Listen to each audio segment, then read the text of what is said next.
Dear students, आज का हमारा लेक्चर मुश्तमिल होगा चैप्टर 6 के कंस्ट्रक्टेड रिस्पांस क्वेश्चंस पर।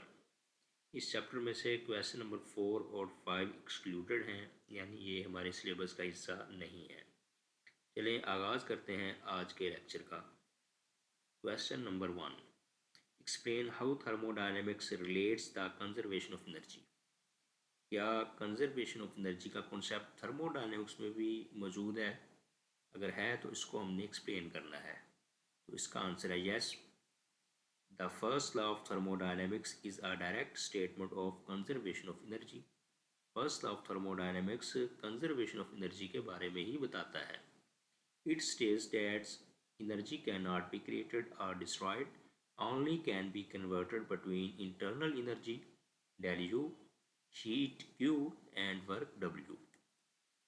कंजर्वेशन ऑफ एनर्जी भी यही होती है। एनर्जी को ना तो हम डिस्ट्रॉय कर सकते हैं, ना ही क्रिएट कर सकते हैं, बल्कि एक फॉर्म से दूसरी फॉर्म में कन्वर्ट कर सकते हैं।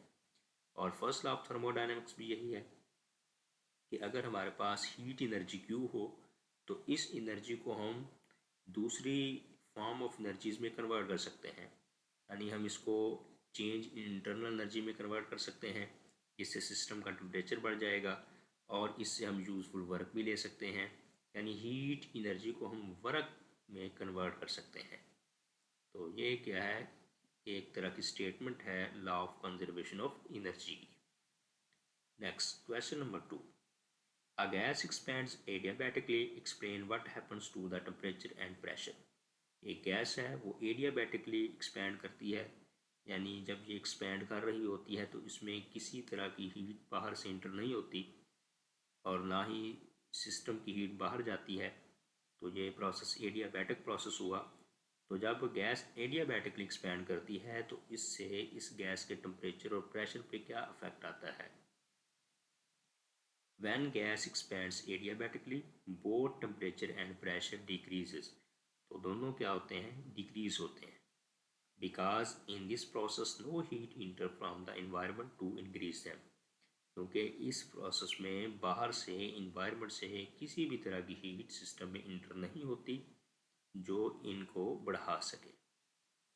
Next question number 3, explain how thermodynamics is applied on biological systems such as of human body। क्या थर्मोडायनेमिक्स के लॉज ह्यूमन बॉडी के ऊपर भी अप्लाई हो सकते हैं? अगर हो सकते हैं तो एक दो एग्जांपल्स हमने देनी है। तो बिल्कुल हो सकते हैं। हमारी ह्यूमन बॉडी भी अपनी एनर्जी इसी थर्मोडायनेमिक्स के लॉज से ही जनरेट करती है। Thermodynamics is applied on biological process such as. तो पहला प्रोसेस है थर्मो रेगुलेशन का, यानी बॉडी का टेम्परेचर हमेशा जो है 30 डिग्री सेंटीग्रेड रहता है। तो ये कैसे मेंटेन रहता है, इसको कहा जाता है थर्मो रेगुलेशन। और ये लिंक करता है, या इसके पीछे जो बेस है वो जीरोथ लॉ ऑफ थर्मोडायनेमिक्स है। The body maintains its temperature at 37 degree centigrade which is a state of thermal equilibrium.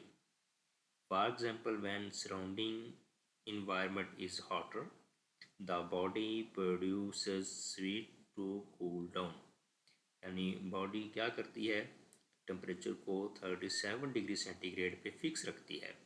अगर इन्वायरमेंट का टेम्परेचर ज़्यादा हो तो बॉडी के अंदर से पसीना या पानी खारिज होता है जो हमारी स्किन को कूल डाउन कर देता है, ताकि टेम्परेचर 37 डिग्री सेंटीग्रेड से ज़्यादा ना हो। यानी ये एक एक्विलिब्रियम कंडीशन बॉडी ने मेंटेन करनी होती है 37 डिग्री सेंटीग्रेड की।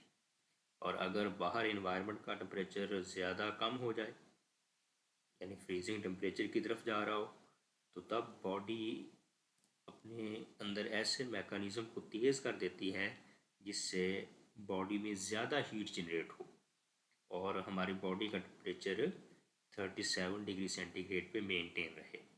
और दूसरा प्रोसेस यहाँ पे हमारे पास जो है वो बायो इनर्जेटिक्स का प्रोसेस है, या इसको मेटाबॉलिज्म भी कह सकते हैं। तो ये फर्स्ट लॉ ऑफ थर्मोडायनेमिक्स के ऊपर बेस करता है। कैटाबॉलिक रिएक्शंस, यानी प्रोटीन्स वगैरह जो होते हैं वो टूटते हैं और उनसे फिर हीट जो है या एनर्जी जो है वो हमारी बॉडी को मिलती है। ये एक थर्मोडायनेमिकल प्रोसेस है। releases energy while anabolic reactions building of cells required it।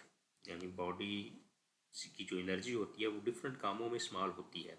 हमारी बॉडी में जो सेल्स बनते हैं, सेल्स की जो ग्रोथ होती है, इस प्रोसेस के लिए एनर्जी रिक्वायर्ड है। तो ये जो प्रोसेस होता है इसको एनाबॉलिक रिएक्शन कहते हैं। और जो हीट जनरेट होने का प्रोसेस है, एनर्जी की जनरेशन का प्रोसेस है खुराक से, that is called catabolic reactions. तो ये दोनों प्रोसेस ऐसे हैं जिनमें first law of thermodynamics involve है।